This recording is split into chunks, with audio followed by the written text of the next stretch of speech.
ahead and call the meeting to order. Lieutenants, please join me with the flag salute. I pledge allegiance to the flag of the United States of America and to the republic for which it stands, one nation, under God, indivisible, with liberty and justice for all. All right, at this time I'd accept a motion for the consent agenda. So moved. Seconded. Moved and seconded. Any further discussion? All in favor signify by saying aye. Aye. Opposed? Motion carries. All right, next I'd like to invite our student reps, Vanessa Mraz and Rachel Peters.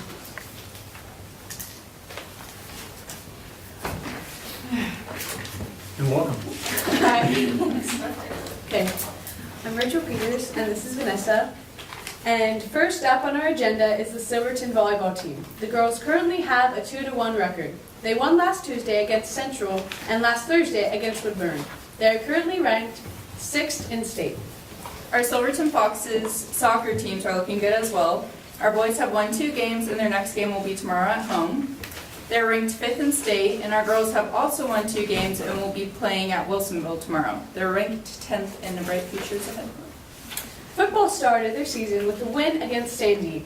They had their first home game Friday and beat Redmond. We are looking forward to their matchup against Dallas this week. Cross country had their first race at the Wilsonville track over the summer, and they raced again Saturday, which was also a good meet. And on Wednesday, they have their first home meet at Silver Falls. So far, the only school club that has been active is Link Crew. All the other school clubs should be starting up soon. And that's about it, and we're very excited for the school year. Go Foxes! Any questions for these ladies? All right, thanks for coming. Thanks. All right, next we'll have an audience with visitors. Before we start, I'd like to read a statement. I'd like to welcome you to the regular business meeting of the Silver Falls School Board. We're glad you're here, and we welcome you to address the board at this time. Please be certain to sign in before you present. In order to ensure equity among speakers, the board will limit remarks to 3 minutes per individual. If a group of 3 or more wishes to appoint a representative to speak on its behalf, the board will extend the time for remarks to 5 minutes. A second audience with visitors will occur later in the agenda, specific to discussion and action items for this meeting. So with that, would anybody like to address the board? Okay, come on up.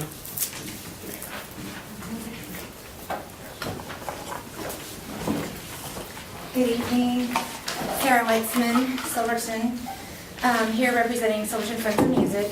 I was hoping to hear all of the student report and I missed it. So I'm not sure if they mentioned, but Saturday was band day, and did they mention that? I did not.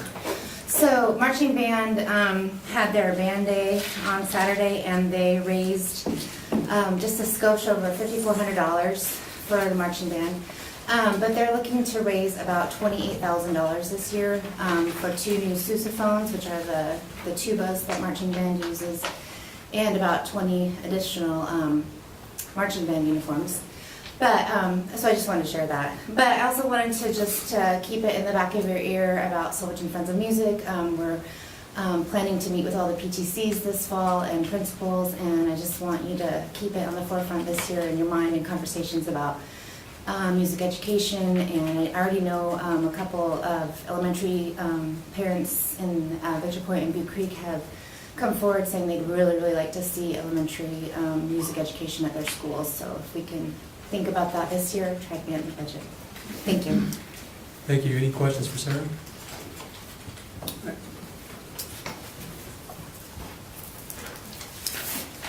Anybody else? Okay, we'll move ahead to discussion items. First is the 2016-17 draft district goals. It's in our, Andy put a draft in our packet. And he's suggesting we have only 2 goals.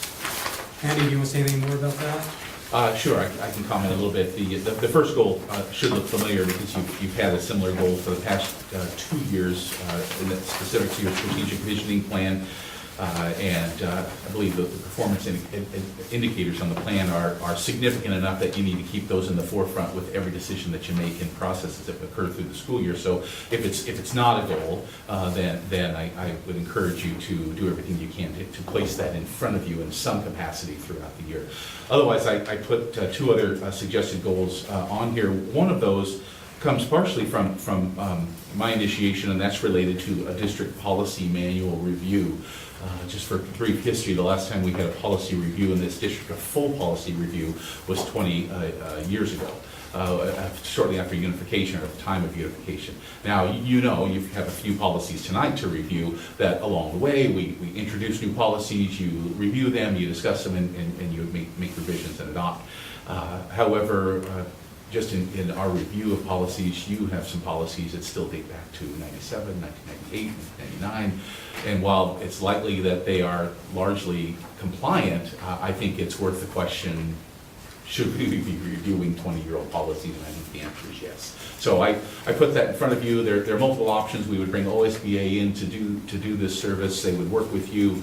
They actually suggest a couple of options, and I believe one that may be the most efficient for you would be to have a committee that would be made up of administrative staff, possibly one or two school board members, to meet really at length over the course of possibly a couple of days to really just knock out as many revisions to policies as we can, and then bring those changes to you.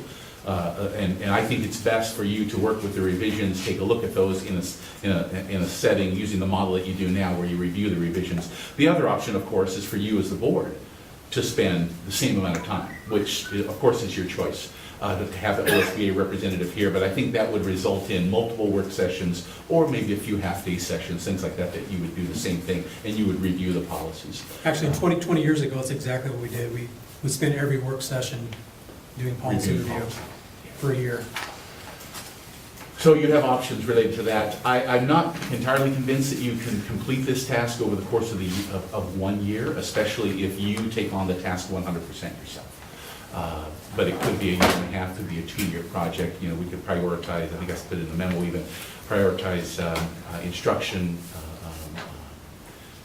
purchasing, fiscal matters. You actually have done a nice job over the last 2 or 3 years reviewing board governance and board responsibilities. I think many of those policies are up to date. A few of those may need to be looked at. But so I throw that in front of you as an option for your consideration, and I would encourage it. And finally, the last one, which I think is also a timely consideration, would be, again, keeping in mind a year or two from now as we gear up for another facility review and planning process. I really think it's in your best interest to have someone come in and help us understand where Silver Falls School District will be from a population and enrollment standpoint 5, 10, 15 years from now, to really help you make some decisions. You've had these in the past. Portland State is a good option for that. It's a charge to that, and I haven't looked into it enough to know what that cost would be. But I think having some kind of a demographic study and a population study would be in your best interest. And with that, we can also look at the attendance within the attendance boundaries of our individual schools as well. Correct. It would give you the information you would need to determine if you're going to make any attendance boundary adjustments. Any comments or questions on that? All right, we have the board meeting calendar in your packet as well. I don't think there's any need to discuss that any further. And then we have proposed revisions to policies DJC, bidding requirements. Any comments on that one? Staff complaints and IGBBA, identification, talented, gifted students. Any comments on that one? Next, we have proposed new policy, GBMA, whistleblowers, first reading. I did have a question on that one, Andy. Sure. Did our legal counsel review that? This came directly from Oregon School Board Association legal counsel, so we typically don't bounce this off of the Hungerfords unless you have some questions that OSBA hasn't made. I was just a little concerned with the language there. It seems like we're kind of potentially putting ourselves in a corner if somebody had a beef against the district. It may or may not be valid. Yeah, let me just read this to you. It says, The legislature passed House Bill 4067 and 2016, changes the whistleblowing section in ORSs and added new provisions for whistleblowers. Due to the new provisions for whistleblowers, OSBA created a new separate required sample policy, GBMA. It also resulted in some modifications to GBM. If there's something particular, we can surely have our legal counsel take a look at it, Wally. But my Well, sense is the wording I'm concerned about is when it talks about reasonable belief, and then it talks about basically what the employer can't do. And it's just concerning to me. Okay.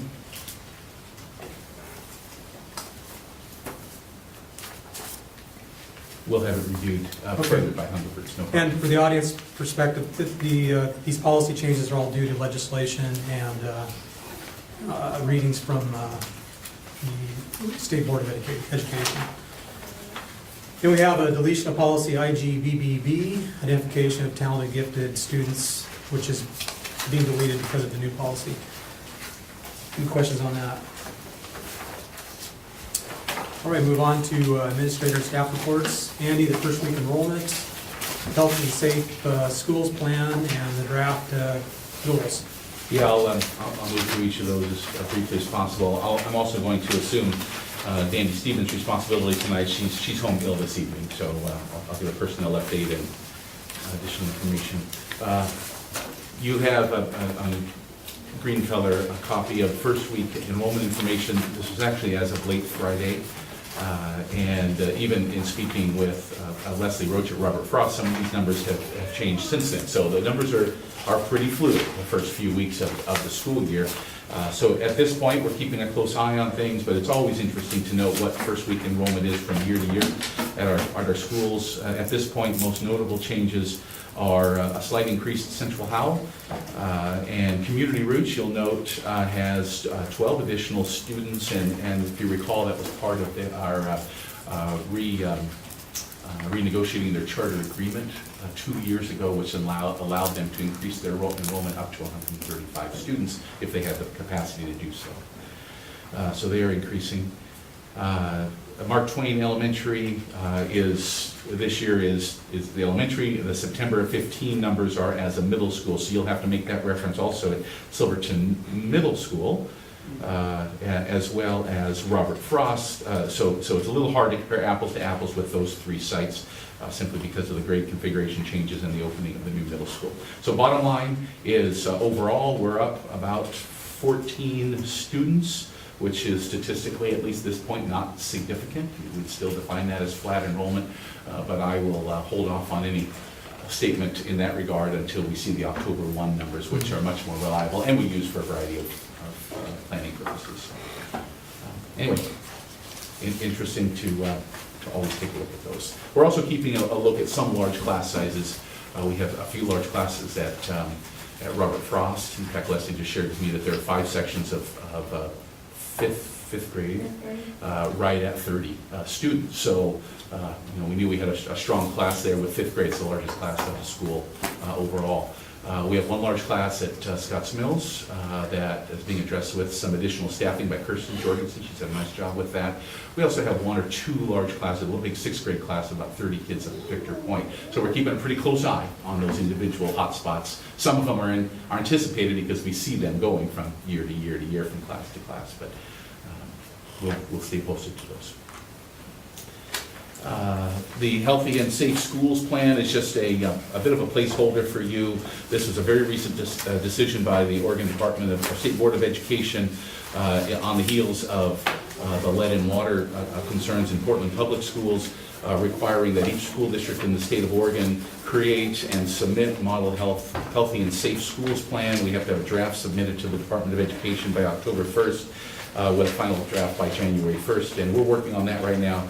Just in quick summary, though, it's our plan for addressing those higher profile health and safety areas, specifically radon in our schools, radon testing, lead in drinking water, lead paint, our integrated pest management plan, and communication related to all of these items. So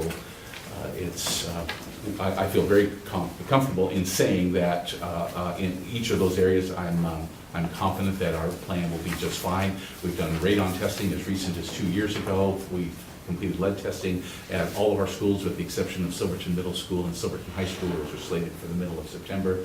And our IPM plan is current.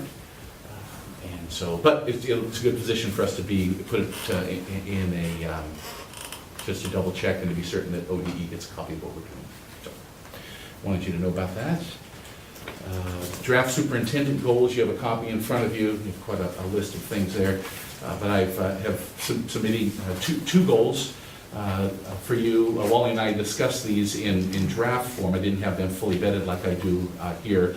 But one is specifically to attain the 16-17 student growth performance indicators of the district's strategic visioning plan. Those are very well defined, and they're goals that I take a lot of pride in continuing to pursue as superintendent of this district, and strongly believe that should be one of the driving factors in my professional world. And secondly is a goal around coordinating and administering district-level data and efficiency reviews. One of those you'll see right away is related to district-wide enrollment and population studies. Whether that's a board goal or not, it's one that I'm proposing that I pursue simply because I believe it's needed for an efficiency and management decision-making. And second to that is, especially working with Steve and the business office, do a district fiscal policy review. You have a few policies this evening, and also process review specific to how's it working, related to like our budgeting process, even our funding formula. Is it still as effective for all the variety of unique schools I think that we have in our district as it was when we first began it literally about 2 decades ago. So I submit those to you, and there's no board action required on those, but if you have any concerns or objections or questions, now would be a good time to share those with me. Any questions for Andy, comments on that? I have a couple of additional things, Wally, that I just wanted to share. In my conversation with Wally last week, I also let him know that we have published the RFP for the play shed structure at Mark Twain Elementary. We have a pre-proposal conference on Thursday of this week at 3 o'clock, and then proposals are due next week. So I plan to have a proposal to you at the work session later on this month. I think for timing purposes, I'm asking that you take action at that work session to approve that contract. Again, for the audience, we typically try not to do action items like that during work sessions, but this is a pretty time-sensitive item, so we will do it at that time. And then very quickly shifting to Dandy's area there, letter B, personnel update. She told me today that we are down to 1 classified and 1 licensed employee to hire to make us complete, which is a pretty good position to be in.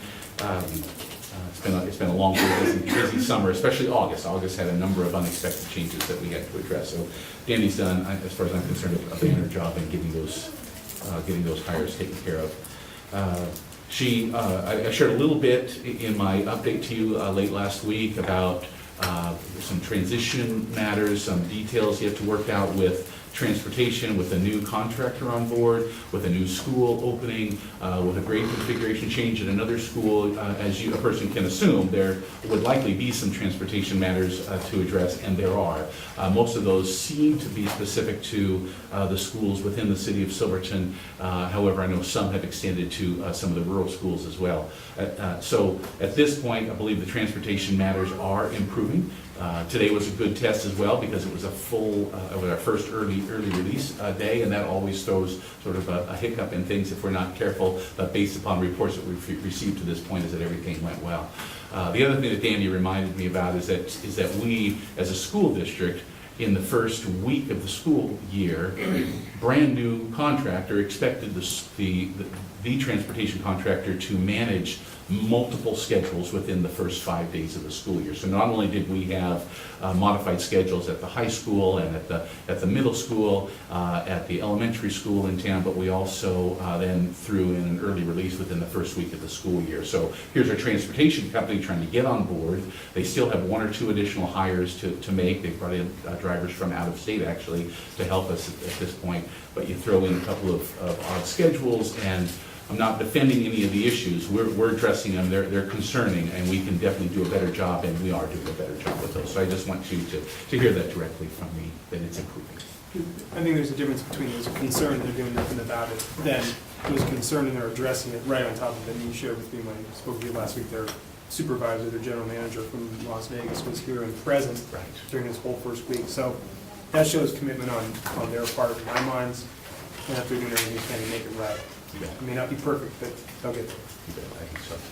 Yeah, I'm glad they're focusing on that. There's been a lot of buzz about transportation issues, especially in town, so sooner the better. Absolutely. Thanks, Will. Thanks, Aaron. And let me see, I placed in front of you a copy of the summer lunch program participation information.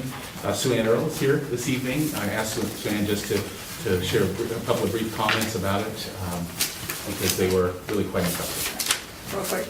So this is just my spreadsheet anyway, but it pretty much has all the numbers anyway. We are just so thrilled that we had such an awesome turnout this summer.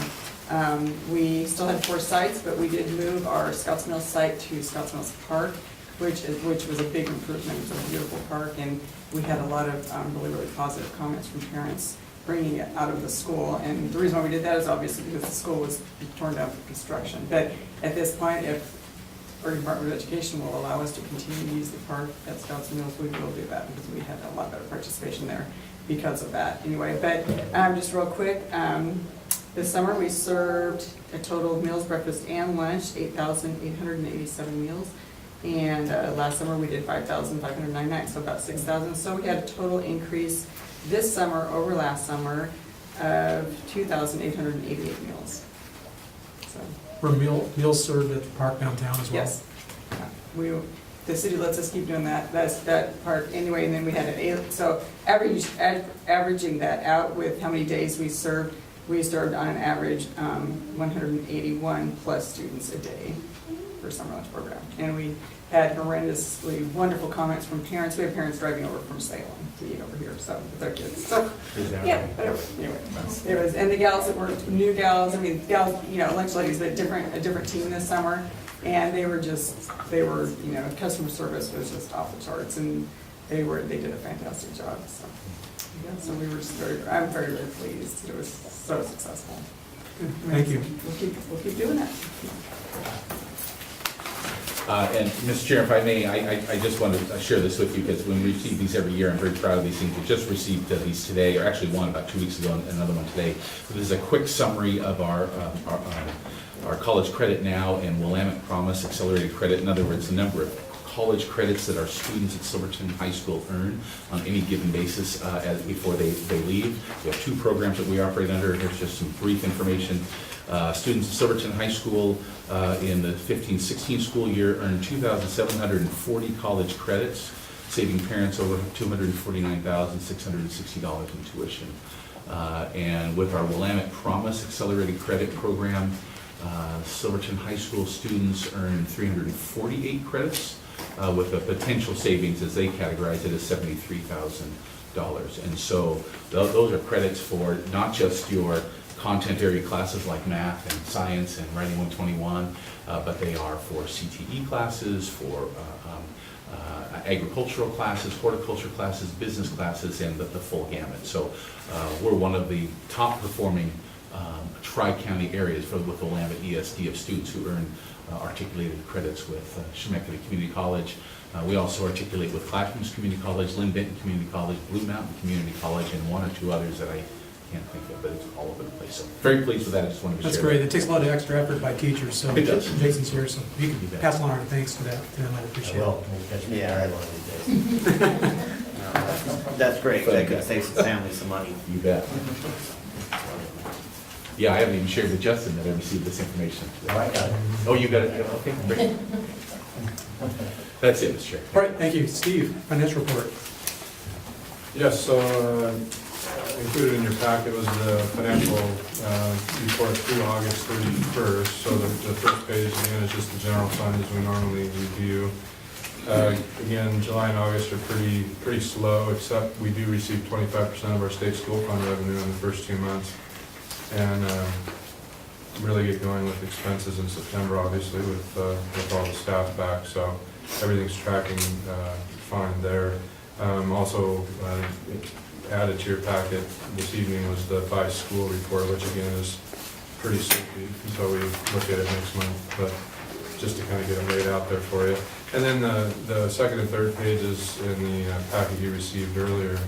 The first page is the fund balance report for all funds for the first 2 months of this year.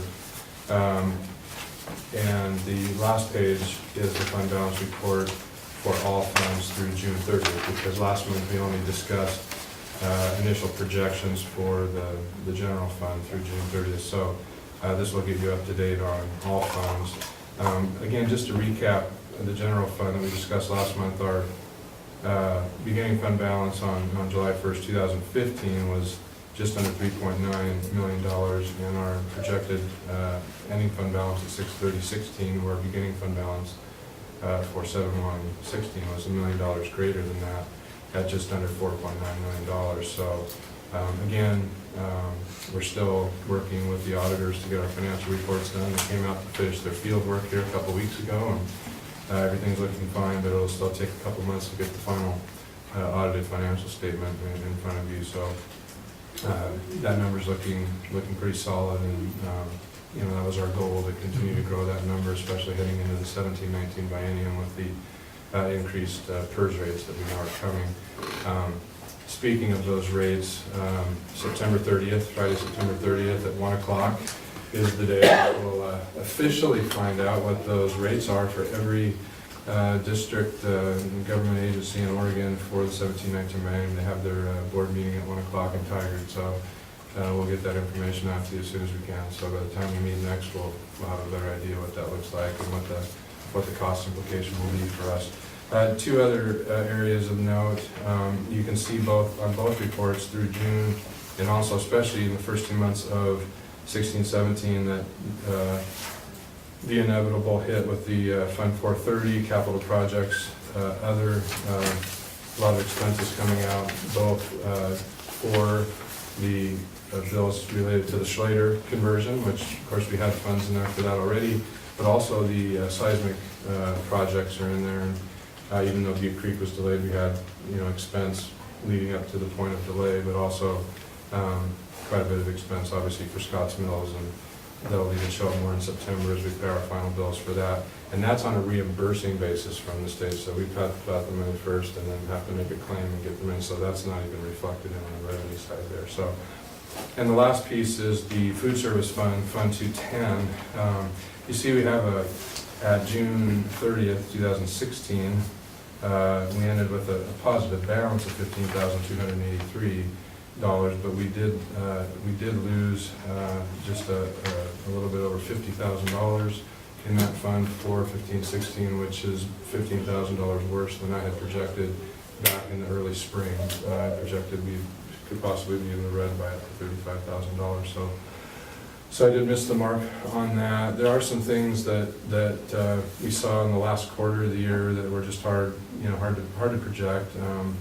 While student participation was at or above the levels we saw in 14-15, prepayments and those types of things start to tail off, and we did see that with the local revenue side of it. We also had higher than expected payroll. We have the 3 payrolls in June with balance of contract payroll, and while that's encumbered, it's not an exact science because it's hard to know exactly what kind of substitute costs and temporary labor we may have there. And we did have the audit last year, and as a result of the audit, there was some increase in labor the second half of the year as well, per their recommendations. And so last year was a little difficult comparing apples to apples and oranges from the previous year.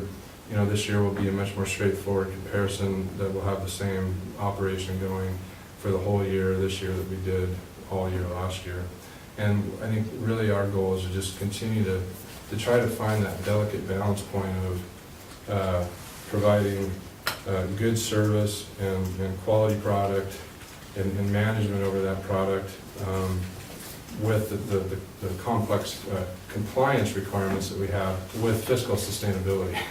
So But with that, I would say that it is going to be a challenge. I think we will do better this year, I'm hopeful of that, but as we move into 17-19, those PERS rates for the employees and the lunch fund will also increase as well, so.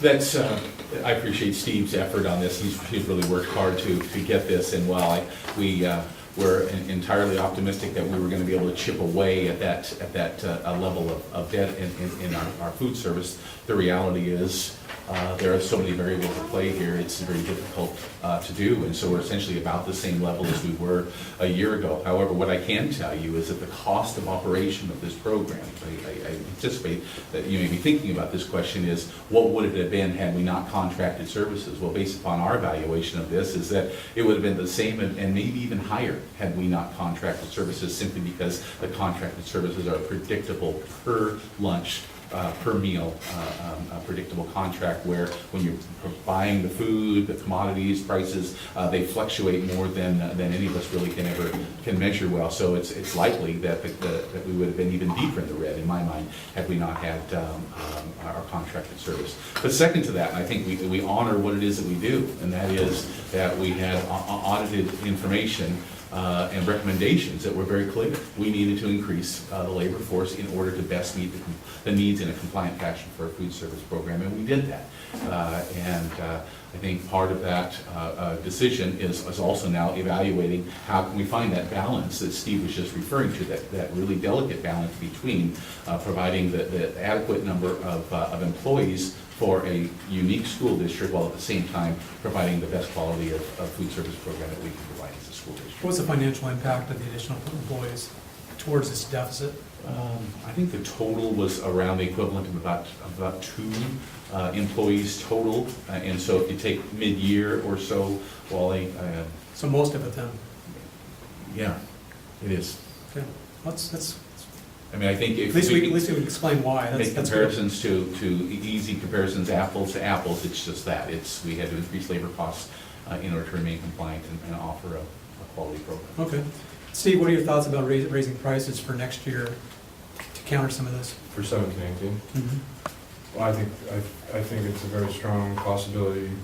We did raise prices going into last year, but we decided not to. By a small amount. Yes, did not do that this year. It's nice to try not to do that every year, but given how difficult it is to run a break-even operation, I mean, we're not trying to make money, we're trying not to lose money. But given the PERS rates and other factors, I think that's something that we probably will need to look at. Good, You know, thank the you. only other thing, and Wally, I think you, of all people here at this table, can relate to this, and when I think of over the last 20 years or so, the number of times that this food service program has operated in the black, it's been a minority compared to the number of times it's operated in the red. And that in itself, I think, is an indication about how challenging it is to do this. And realistically, at some point, I think, you know, the 7 board members need to have a conversation. Is it realistic to say that our objective is to operate in the black with a food service program that is becoming increasingly complex and difficult? Or do we say, well, we need to subsidize it by, pick a number, $25,000 every year in order to manage and move on? There's surely not a need for that kind of decision tonight, but it's a seed that I would plant with you simply because this is just a very interesting challenge. Maybe we continue to aim for the black because that's as close as we can get to it. But anymore, the more the years go by, the more challenging it becomes to try to get our food service program operating in a positive way. Yes, my personal opinion is food service is not our core business, and our core business is education. If we can provide good meal service at that break-even point, great. I think part of the reason we've gone back and forth with the black and the red, because we don't want to make money. That's not our purpose either. So when you're trying to cut it real close and not make money, you're gonna go up and down.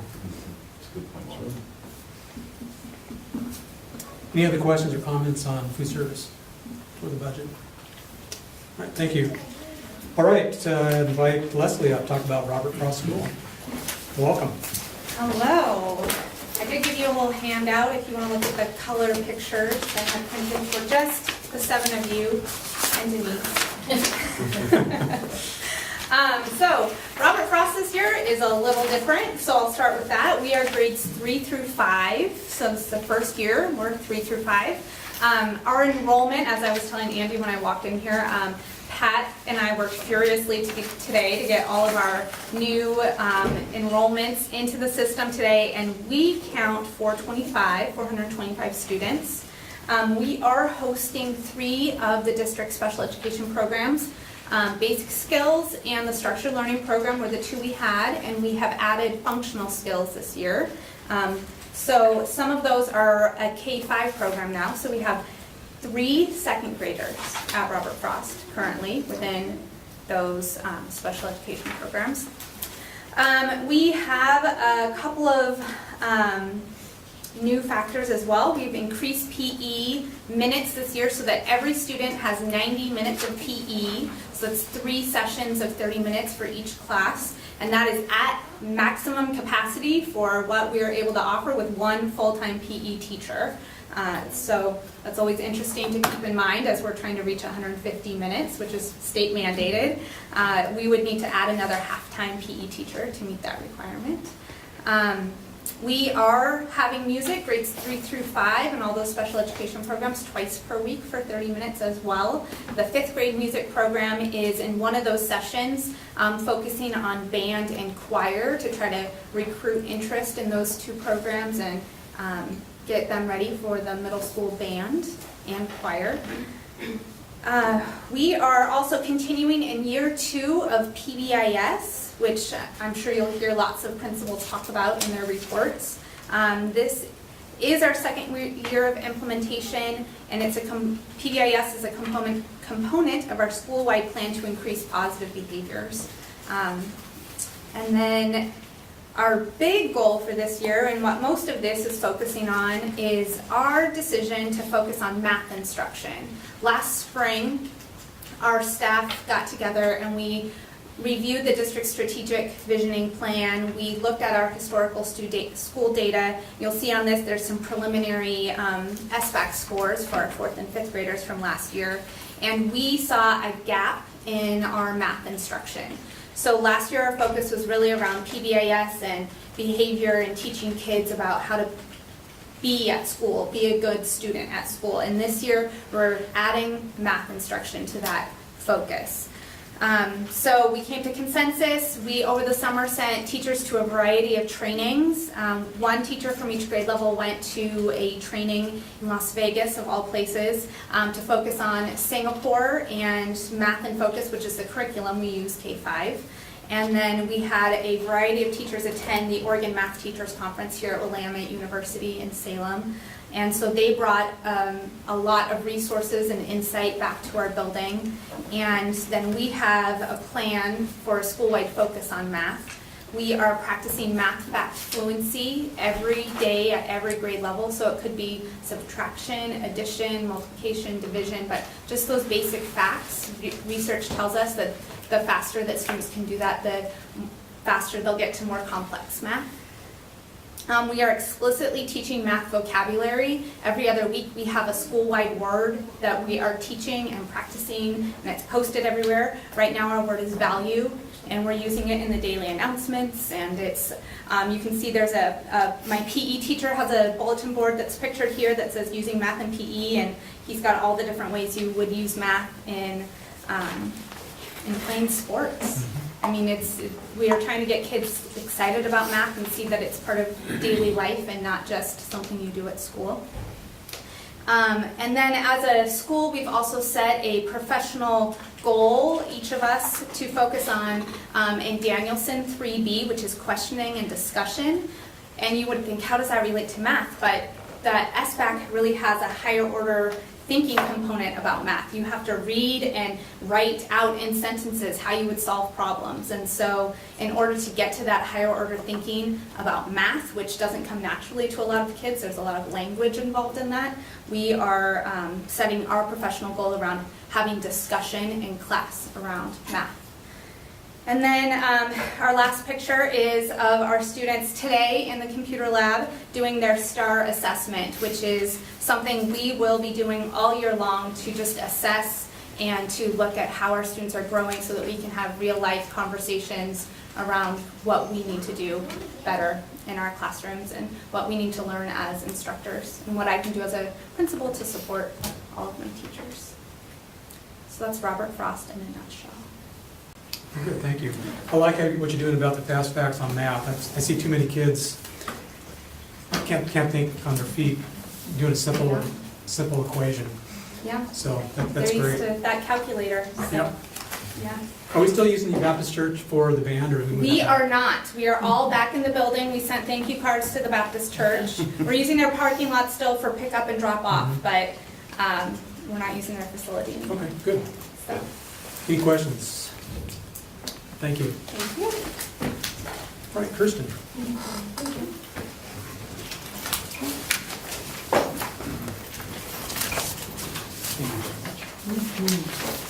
you. I have one for Andy. Did you hear that, Lexi? I got Andy one. Just scored points. It's not color though, sorry. You start of the year, first time you use a printer with color, it's out, so.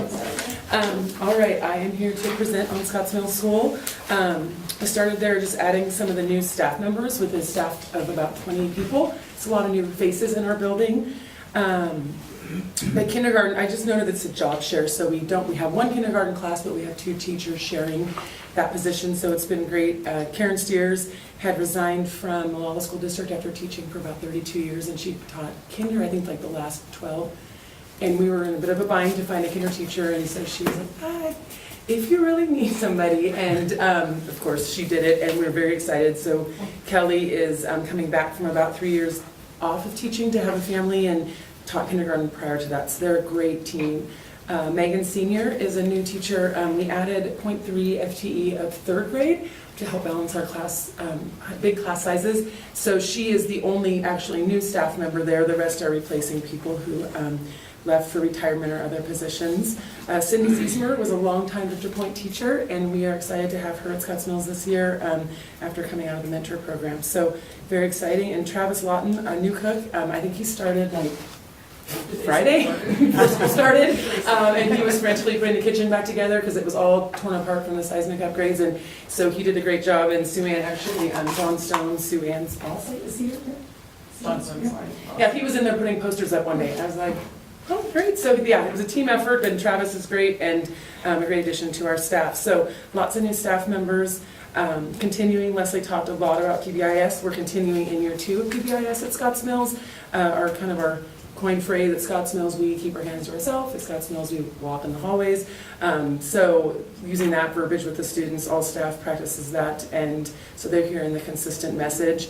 The first week's activities, we did a red carpet welcome. So it was Pinterest or something. One of our teachers saw this red carpet, and so we rented a red carpet and did I can't think what they're called, like the rope that goes along like the red carpet. We had red curtains. I have a picture on the back there, not in color, so you can't tell.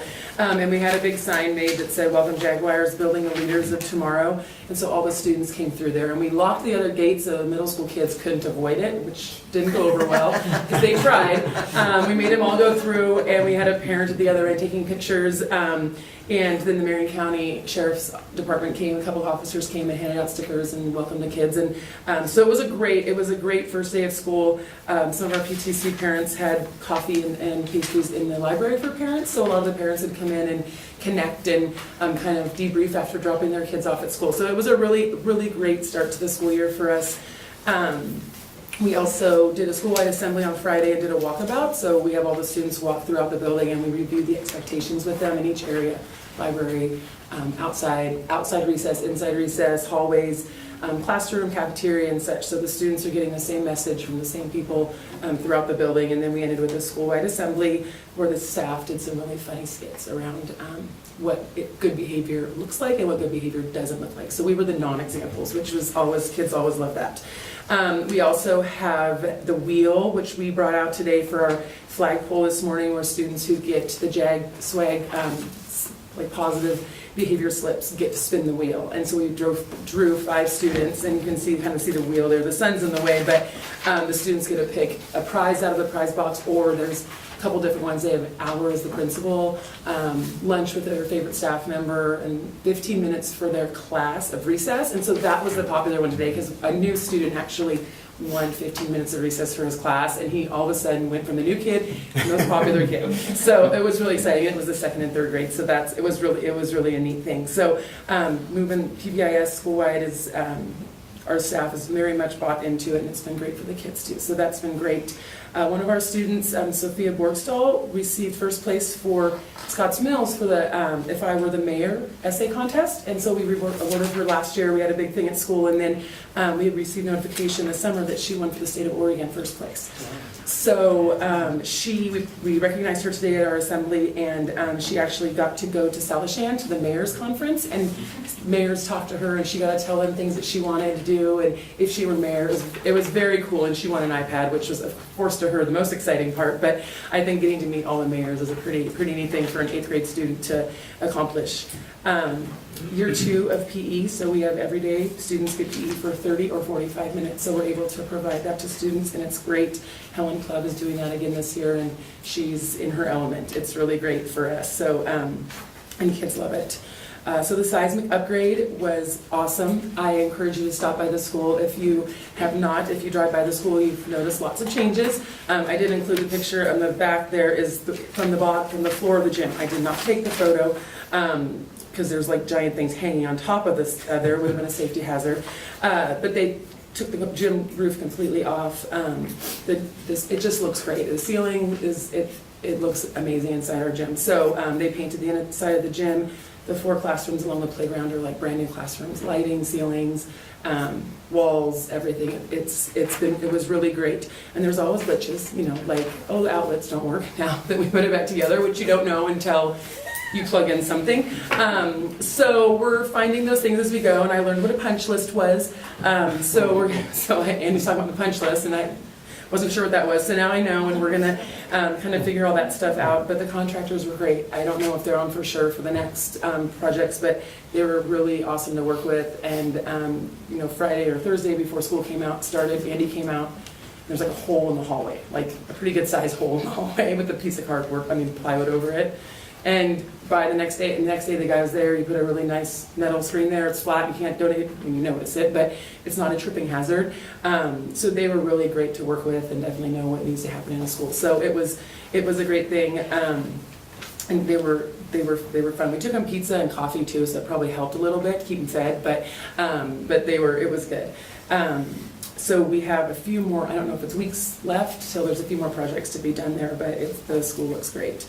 Y-Care, we are offering after-school program, Y-Care, for families in our community. Unfortunately, because the building they weren't able to get into the areas, they couldn't get the right fire marshal and such to come in and do the checks they need to do for the YMCA. So we're hoping that starts in October. So we're just kind of delayed in that a little bit. But we have some families that are interested, so we hope that gets off the ground running here in October. I included in here the enrollment number. So you can see our current class configurations. Andy mentioned they're big. So we're at 161 students this year. And as you can look, after first grade, it gets pretty large there at the bottom. Our 2nd and 3rd has 32, 3rd and 4th 30, 5th and 6th grade 29, and 7th and 8th is 38, but as of this afternoon it's 39. And so we're making it work. We did hire a Megan Senior as .3, so she's there in the morning. The 2nd and 3rd and 3rd and 4th grade students go to their homeroom in the morning, and then they go to Miss Senior for math and reading instruction. So then they're not returning back to their homeroom, which would be the 2nd and 3rd and 3rd and 4th blends, until after lunch. So they're really, that large class is really only in the afternoon, and they get straight grade math and reading instruction. So that's been a good savior. And then the 7th and 8th, we were able to have our 7th and 8th grade teacher, Mrs. Ziesmer, is a full-time, so she's at 1.0, and then PE is 0.8, so Helen supports 7th and 8th grade for 0.2 of the day. So in the morning, they have math as 7th and 8th grade separated, and so that separates the 7th and 8th grade class of 39 out in the morning, so offering some extra support there. So right now it's working. We're checking, Andy's checking in with us, checking in with the teachers. Have a small kinder at 13, and we have a pretty small first grade at 19 with Lisa Garrett, who's the master teacher, and both of them had said, we don't need assistance. Kindergarten has 13 and they have 19, and they said, we're great. We don't need assistance, so we're flooding the assistants into the larger classrooms, and that seemed to work well at this point. And we're kind of figuring out those growing pains with increasing enrollment and figuring out where to put the people, and our focus is our ed assistants are getting extras training, so once a month they're going to have training. The teachers are helping to provide on different strategies so they can be more helpful in the classroom, doing small groups and such with the students. So we're making it work, and learning as we go. We have a new classroom set up, and so we're all ready to go, and then all of a sudden we don't have any technology for that classroom because it was the LRC before, they didn't need technology. So I beg forgiveness from the technology department, and it's on the way, and we're figuring it out. So a lot of punting, so to speak, right now, just as we're making up, as we're growing. But our staff's amazing and making it work and doing well. So I'm glad the school's growing. This is a real strong number. Yeah, it's good. It's really exciting. And I checked today, we have 32 in-district transfers from either other school districts or Silver Falls, and we have 32 coming in, and we have 32 going out. So it's, it'd be great to have more staying in, but hopefully if Whitehare gets going and we can get the after school, a lot of families say that it's childcare. I mean, their kids get out of school at 3 and they work till 5:30, and there's not something in town to go to. So maybe that will help. We also received a pre-K grant from, it's called Hub Oregon or something like that, and it was actually something, they contacted us and said, you qualified for this grant that offers pre-K support for our community. And so kids ages 3 to 5, parents can come in, and there's classes and support and tools and for those kids before they go into kindergarten. So I think that'll be a great way too to build some capacity for kids wanting to come to Scotts Mills. The classes are in Scotts Mills. Our kindergarten teachers are helping in that program so that those families get to know our school and our staff, and I think that will help keep people. Very good. What's the timeline of the punch list? I don't know. I just learned what a punch list was, so I'm not exactly sure. I don't know. There are 3 large windows on the south side of the complex to be replaced, and those we anticipate within the next week and a half. Okay. Once those are finished, I think we'll be able to do the final one. So things should be wrapped up this month then? Are the contractors demobbed yet, or are they still on site? They are not on site. Someone came, a big semi came the first day of school at like Good. 8 o'clock. Wasn't good because all the buses were coming and it was like on our. Well, it's good they're out there. Yeah. So we got them out of there, but they're pretty much, we haven't seen them since, and they said when they do the windows and stuff, they'll come in the evening and do it, so it's not in the middle of the day when we have kids there picking up windows and stuff. So. Good. Yeah, it's good. We're It's excited. GBC Construction out of Corvallis. They've earned their keep. Oh, yeah. They've also secured the contract for Butte Creek already for next summer, Okay. so be glad to have them. Okay, good, you got that lined up, Mhm. good. They're Any other questions for Kirsten before she takes off? Right, thank you. All right, board reports. See, Denise put in our packet the OSB Fall Conference. Assume you want to know if you want to attend that real soon. So let Denise know. Any other board reports? Okay, correspondence. I think we received some mail last week and a nice email from Jessica V. Any other, nothing else? Okay, at this time I'd like to go ahead and open up with the second audience with visitors. Anybody else like to address the board? All right, seeing none, we'll move on to action items. First is approval of the 2016-17 board goals. So move. Go ahead. For all 3 goals? Yep. Okay, is there a second? I'll second. Okay, moving second. Any further discussion? All those in favor, signify by saying aye. Aye. Opposed? Motion carries. Next is approval of the ZCS engineering consultant for Victor Point School seismic project. Is there a motion? So move. Move, second. Seconded. Move and seconded. Any further discussion? All those in favor, signify by saying aye. Aye. Opposed? Motion carries. And I have no further business, so meeting's adjourned. Thanks for coming.